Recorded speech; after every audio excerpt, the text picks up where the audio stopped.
या फिर देखे होंगे तुम लोग कैप, बर्थडे कैप, ये सब क्या है, कोन के एग्जांपल्स हैं। तो कोन में जो हमारा कवर्ड सरफेस एरिया होता है वो कैसे निकलता है। तो मान लो एक सर्किल है और उसमें से एक रेडियस जो होता है हमारे पास, ये रेडियस और ये रेडियस, तो इनके बीच का जो ये आर्क है, इसी को अगर काट के निकाल दिया जाए, इसी से जो भी 3D मॉडल बनेगा वो हमारे पास क्या होगा, कोन। जैसे कि ये रहा, मान लो हम इसको काट के ऐसे निकाल लिए ये, और इसी को लेके हम ऐसे ऐसे अगर 3D मॉडल में ऐसे इसको घुमाए हैं तो हमारे पास क्या बन जाएगा, एक कोन बन जाएगा।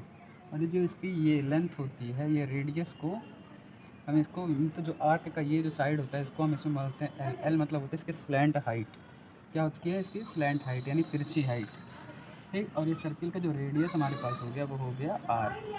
ठीक, तो इसका कवर्ड सरफेस एरिया जो होता है, कवर्ड सरफेस एरिया जो होता है इसका, वो होता है पाई आर एल। इसका कवर्ड सरफेस जो एरिया होता है वो होता है पाई आर एल।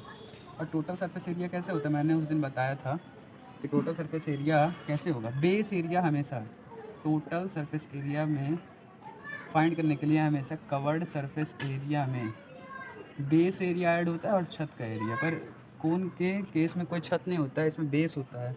तो इसमें कवर्ड सरफेस एरिया हमारे पास क्या है, पाई आर एल। हमारे पास पाई आर एल इसमें कवर्ड सरफेस एरिया है। और बेस एरिया क्या होता है, यानी कोन देखो ना, आइसक्रीम ये रहा, ये बर्थडे कैप है, और ये बेस इसका क्या है, सर्कुलर बेस है। तो यानी इसी को अगर हम ढक देंगे तो ये पूरा क्या हो जाएगा, कवर हो जाएगा।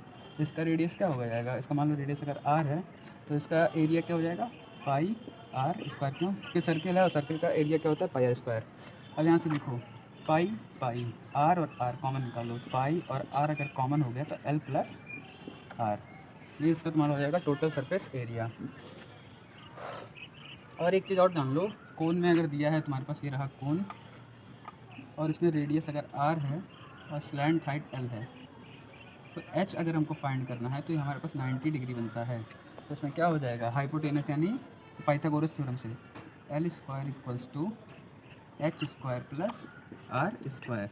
और हमको एच स्क्वायर फाइंड करना है तो H square equals to L square plus L square minus R square. ये हमारे पास एच फाइंड करने का हो गया।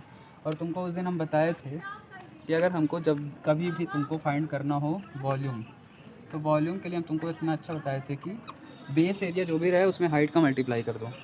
बेस एरिया जो भी रहे उसमें उसके हाइट का मल्टीप्लाई कर दो। इसकी हाइट हमारे पास क्या है, सीधी हाइट ली जाती है एच, ये एच हो गया। और इसका बेस एरिया क्या है तुम्हारा, रेडियस यानी सर्कुलर है, पाई आर स्क्वायर। तो